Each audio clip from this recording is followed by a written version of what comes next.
안녕하십니까, 조루입니다. 네, 조루님. 오늘은 저희 멘티분들께서 이직 컨설팅을 받을 때 이직하면 뭐 이 정도 무조건 오르는 거 아닌가요? 뭐 이런 질문들 되게 많이 하시는 것 같아요. 그래서 정확하게 이직하면 얼마가 오르는지가 좀 궁금한데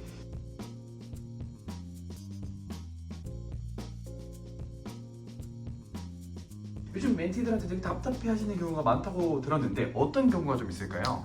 그 컨설팅 하면서 멘티한테 답답하진 않고, 왜냐면은 그 친구들은 이미 저랑 많이 교감을 나눈 상태라서 대충 그 상황을 아니까 좀 덜한데, 어떤 분들이 좀 답답하냐면 이제 제일 처음에 저랑 이제 전화를 해가지고 뭐 이직을 잘 모르실 때 하시는 말들과, 그다음에 또 하나가 이제 제가 커뮤니티 같은 걸 많이 운영하다 보니 커뮤니티 내에서 뭐 이 정도 오르는 거 당연한 거 아니야? 아니면 10% 15%는 당연히 오르는 거 아니에요? 이런 식으로 이직에 대해서 약간 로또라고 생각하시고 연봉을 굉장히 많이 올릴 수 있다고 말씀하시는 분들이 요즘에 좀 많죠. 그래가지고 특히나 그리고 요즘에 얼마나 노동에 대한 그런 가치가 하락했습니까? 그죠? 뭐 금융소득도 금융소득이고 뭐 코인 같은 거 하면 팍 오르고 막 이러니까 왠지 이직을 하면은 그걸 보상받았다고 생각을 하고 되게 많이 올라간다 생각하시는 분들, 이런 분들 때문에 좀 답답합니다.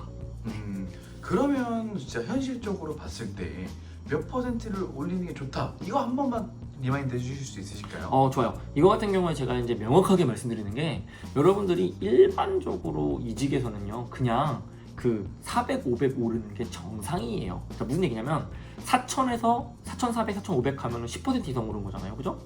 그것도 정상이거니와 1억에서 1억 500으로 가는 거 있잖아요. 이거 같은 경우에는 사실은 한 5% 이하 올라가는 거잖아요. 이런 느낌으로 내가 연봉이 어느 타겟군에 있던 400, 500 정도 올라가는 게 정상인 거지, 뭐 이직이라면 무조건 10% 올리고 20% 올라야 돼요, 아니면은 선생님 저는 20%안 오르면 이직 안 할 거예요, 이렇게 말하는 거는 사실상 이직 시장에는 어울리지 않는 말인 것 같아요. 만약에 여러분이 저는 뭐 지금 회사 생활도 좋고 상황도 좋은데 20% 이상 안 오르면 이직 안 할 건데요 라고 말씀하시면은, 실제로 시장에 나가보시면 알게 되는 게 그 20% 오른 일이 되게 희귀한 일이라는 걸 이해하시게 될 거라서 스테이 하시면 됩니다. 그러면 진짜로. 그러면 요즘 멘티분들께서는 이직할 때 많이 오르기를 원하시긴 하시잖아요. 그러면 협상을 할 때 애초에 10%, 15% 이렇게 막 지르면 안 되는 경우가 대다수인가요? 그쵸. 이게 이제 당연히 이제 여러분이 협상할 때는 여러 가지를 좀 보셔야 되는데, 상대 회사의 연봉을 좀 알고 들어가면 좋아요.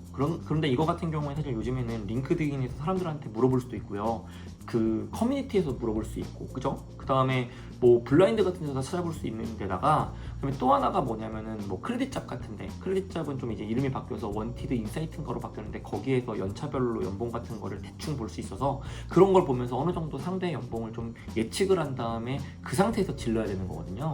근데 예를 들면 내가 이직하는 회사가 압도적으로 우리 회사가 더 높아, 그러면 사실 이게 이직 협상이 쉽지 않아요. 일반적으로 그러면 내 연봉에서 약간치 올라가는 정도로 협상이 되거든요.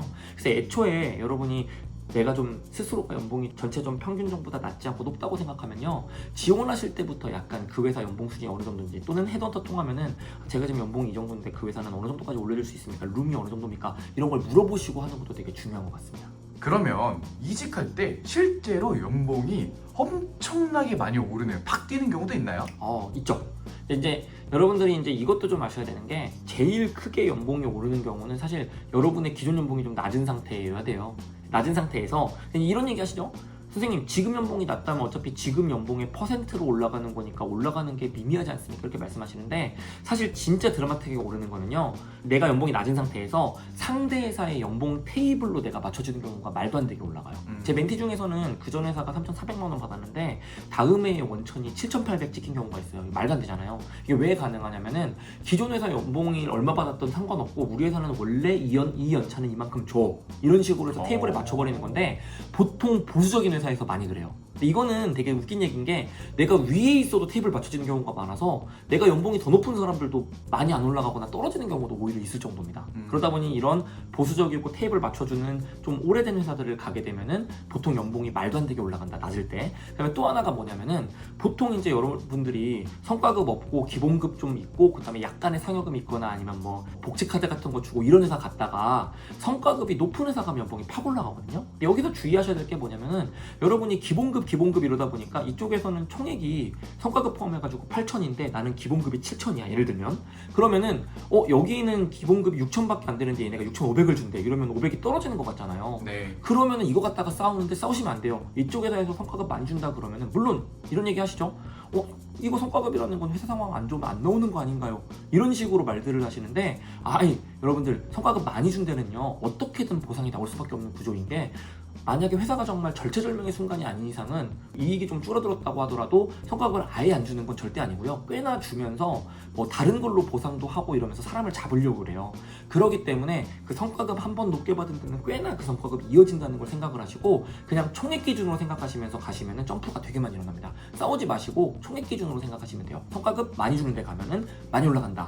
이 두 가지가 제일 많으니까요. 이거를 기억하시고 마지막 세 번째가 아까 전에 말했던 면접을 정말 너무 잘 봐가지고 나 아닌 사람이 이제 이걸 대체할 수 없다고 느껴지게 만드는 경우. 물론 이거는 면접도 잘 봐야겠지만 내가 실제로 앞에서 스펙도 좋고 상황도 좋고 이게 그 회사에서의 그 니즈, 사람을 뽑는 니즈랑 아다리가 맞아가지고 올라가는 거죠. 이럴 땐 좀 어마어마하게 오른다고 말씀드리고 싶어요. 근데 제가 요즘 느끼는 건 이직은 진짜 로또가 아닌 게, 정말 연봉을 비슷하게 가더라도 회사 네임밸류를 올리고 싶은 경우도 있고, 내가 지금 회사가 너무 싫어서 그냥 비슷한 도망치는 대로. 사람 같은 회사에 가고 싶다 이런 경우도 많은 것 같아서 사실은 딱 연봉만 보기에는 참 어려운 것 같다라는 생각이 드는 것 같아요. 마지막으로 여기에 대해서 좀 조언을 주실 수 있으실까요?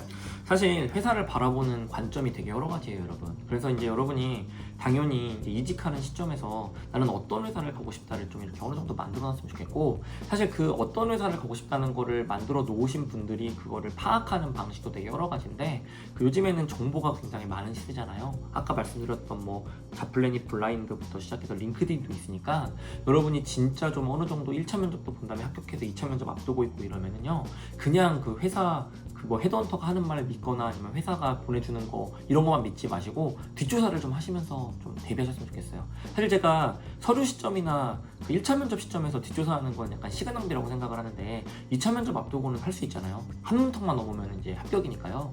그래서 그렇게 판단을 하시고 나서 최종 결정을 하시면은 여러분이 이직이 그냥 도망치듯 하는 이직이 아니라 훌륭하게 내 미래를 생각하는 이직이 될 수 있을 거라 생각을 합니다. 네, 여러분들도 이 영상 참고하셔서 이직할 때 얼마를 올려야 되는지 본인만의 가치관을 한번 정립해보면 좋을 것 같습니다. 감사합니다. 감사합니다.